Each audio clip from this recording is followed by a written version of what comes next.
Good morning, students. Today we are going to learn about the thermistor characteristics. So we are going to study about the relation between the resistance and the temperature.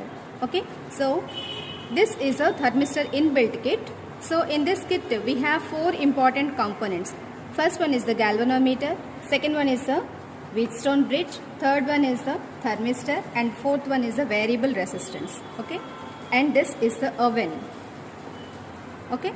And this is the multimeter, which is used to measure the variable resistance. So in this you will have a digital display where you can see, if you keep this knob in the resistance section, then you can easily measure the resistance of the variable resistor. Okay. So when the practical goes on, then I will show you how to measure the variable resistance with the help of the multimeter. Okay. So now we are going to learn about different parts of this apparatus. So this is the galvanometer, where you can see this is the zero needle, and here on the both sides you have a equal amount of points. Okay. So you see here, so on the LH side, left hand side you have 0, 10, 20, 30, and even on the right hand side also you have 0, 10, 20, 30. Okay. So here when you have the zero deflection, then in the circuit, so in the circuit we can assume that there is no flow of current in the circuit. Okay. When there is no flow of current in the circuit, then you can say that the Wheatstone bridge is balanced and the galvanometer shows a null deflection. Okay. So when you get the null deflection, then you have to measure the variable resistance. Okay. This is the relation between the galvanometer and the Wheatstone bridge. Okay. So now we are going to learn about this Wheatstone bridge. Okay. So simply I'll explain. This Wheatstone bridge has got four resistors. In this R1, R2, RV. RV means resistance belongs to the variable resistor, and RTH. TH means resistance belongs to the thermistor. Okay. So in this, the Wheatstone bridge works on one condition. The principle of Wheatstone bridge is that on one side, on the left hand side of the resistances, the ratio of the resistance on the left hand side must be equal to the ratio of resistances of the right hand side of the bridge. Okay. Let us imagine this part is the LHS part. Okay. So this R1 and RV belongs to the left hand side part. Okay. And R2 and RTH belongs to the right hand side part. Okay. Now the ratio of left hand side is R1 by RV. This must be equivalent to the ratio of resistances on the RHS, right hand side, that is R2 by RTH. Okay. So this is the Wheatstone's bridge condition. So R1 by RV must be equal to the R2 by RTH. Okay. When these two ratios are equal, then the bridge is said to be balanced. Okay. In this condition, the galvanometer is connected to this Wheatstone bridge. So when the bridge is balanced, then the galvanometer shows a null deflection. Means the pointer either turns to right side or turns to left side. Okay. The point will be stable on 0. Okay. So this is the connection between these two components. Okay. Now let us move on to the thermistor. So thermistor, it has got a property of varying the internal resistance of this thermistor when the temperature is given to this. Okay. When you heat the oven, which is internally connected to the thermistor, so when you on the oven, then what happens? The heat will be provided to the thermistor. So the thermistor will get heated up. So when the temperature is increased slowly by moving the knob, okay, then what happens to the internal resistance? The internal resistance may increase or decrease. Okay. If the internal resistance of the thermistor increases, then we say that the material which is used to prepare the thermistor is of PTC. Okay. PTC means positive temperature coefficient. Or the second one is, the second type of thermistor is NTC type. NTC type means when you increase the temperature, the resistance, the internal resistance of the thermistor decreases. Then you can say that this material which is used to prepare the thermistor is of NTC type, means negative temperature coefficient. Okay, in the positive temperature coefficient, when the temperature increases, the resistance also increases. There is a direct proportionality between temperature and the resistance. But in the negative temperature coefficient, in this, when you increase the temperature, the resistance goes on decreases.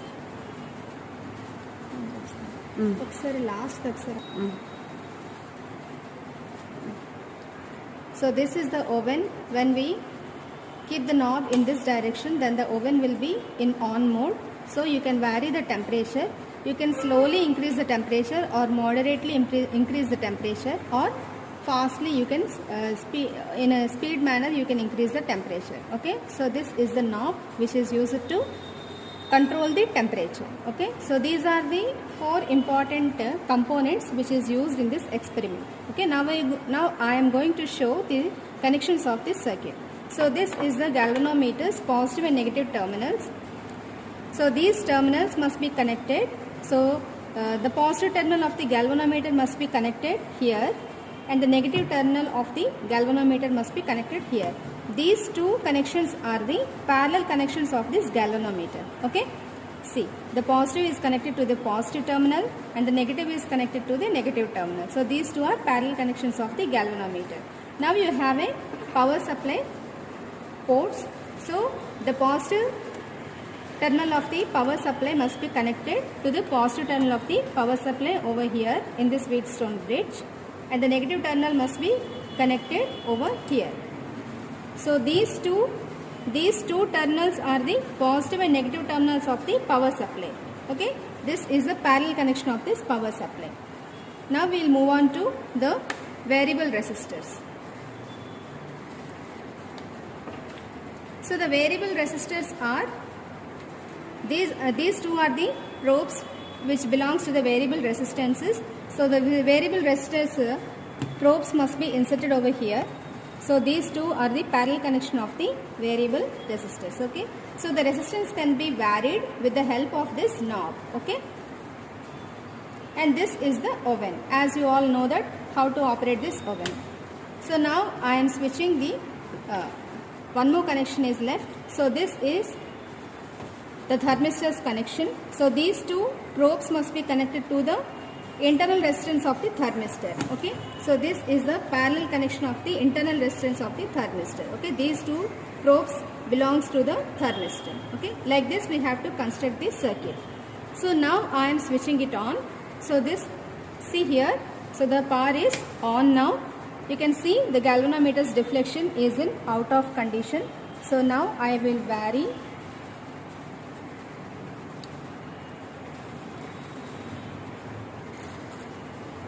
When the circuit is on, then we have to keep the thermometer in the thermistor where there is a hole which is used to keep the thermometer. So here I have inserted the thermometer in this hole, and now I will switch on the oven. See, the oven is in on mode. Okay, so now slowly I increase the temperature. So before starting the practical, before you switch on the oven, you have to see the temperature. The room temperature must be noted here. Okay, here randomly I will measure the room temperature. Now the room temperature is nearly roughly it is of 32 degrees. Okay, now the room temperature is of 32 degrees. Okay, I will note down the room temperature. The initial temperature of the thermometer is 32 degrees. Okay, now I will switch on the oven, and let us wait up to when the temperature increases up to 3 degrees or 4 degrees according to our convenience. So let us see whether the temperature is increasing it or not. Wait for 5 minutes and then check the temperature.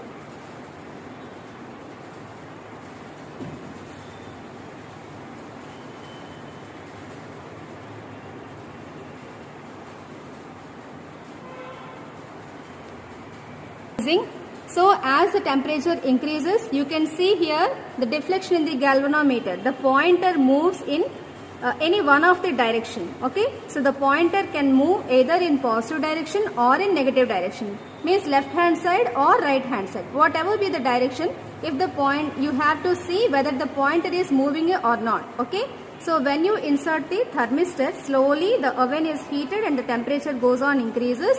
and the internal resistance of the thermistor also varies and the variable resistance also varies. Okay. So now you check, you can see here, you can observe here the needle in the galvanometer is in our right hand side position. Okay. So slowly the needle is moving towards the right side. So let us wait for 3 more minutes and see whether the temperature is increased or not.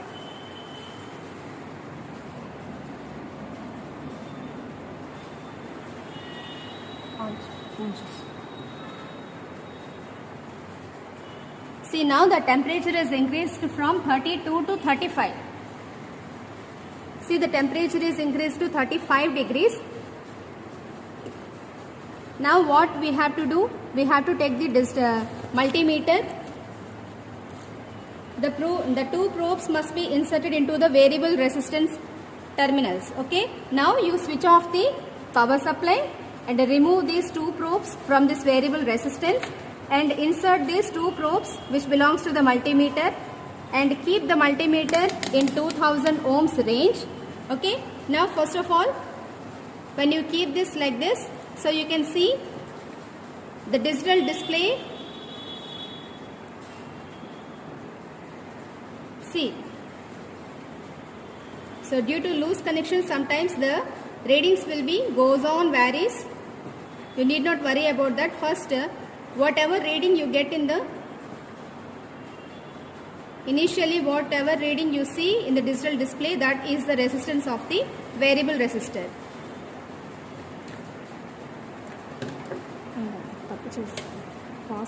Okay. So the oven, when you want to measure the temperature and resistance, when you want to measure the resistance, slowly you switch off the oven and you vary the variable resistor.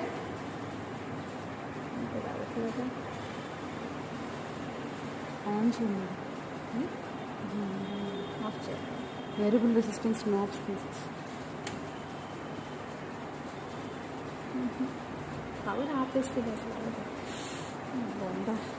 Slowly you have to vary the knob until the pointer in the galvanometer comes to 0. Okay. When it reaches to 0, you switch off the power. Then you remove the probes from the variable resistance and insert the probes of the multimeter into the variable resistor. Now you see the digital display, you got 510. Okay. Initially you got 510 ohms. Okay. Let me check once again.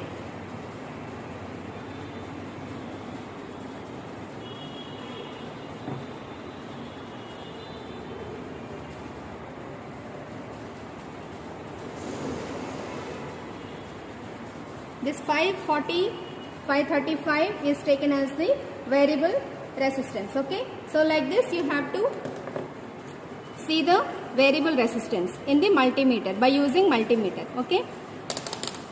So now I will write the temperature. Initially the temperature was 32 degrees. After raising the temperature up to 35 degrees, R1 is a known resistance, that is of 150 ohms.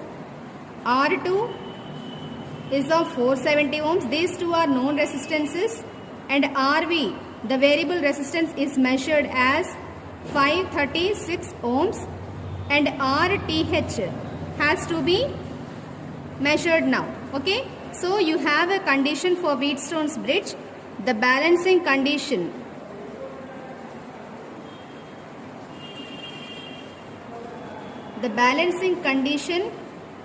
of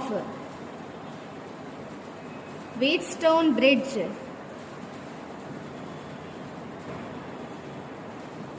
is R1, the left hand side, R1 by RV must be equivalent to R2 by RTH. So these three we know. Okay. You know R1, you know RV, you know R2, but you don't know RTH. So this RTH belongs to the resistance of a thermistor. Okay. Internal resistance of a thermistor. So RTH can be found out in this manner. So RTH is equal to R2 into RV by R1. Okay. So this is the value of RTH like this. By using this equation, you can find RTH.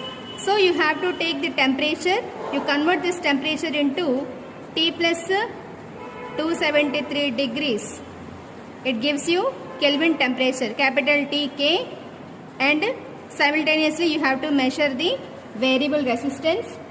With the help of this, you have to measure the RTH. Okay. Now you have to draw a graph. Taking the temperature along the x-axis and resistance along the y-axis.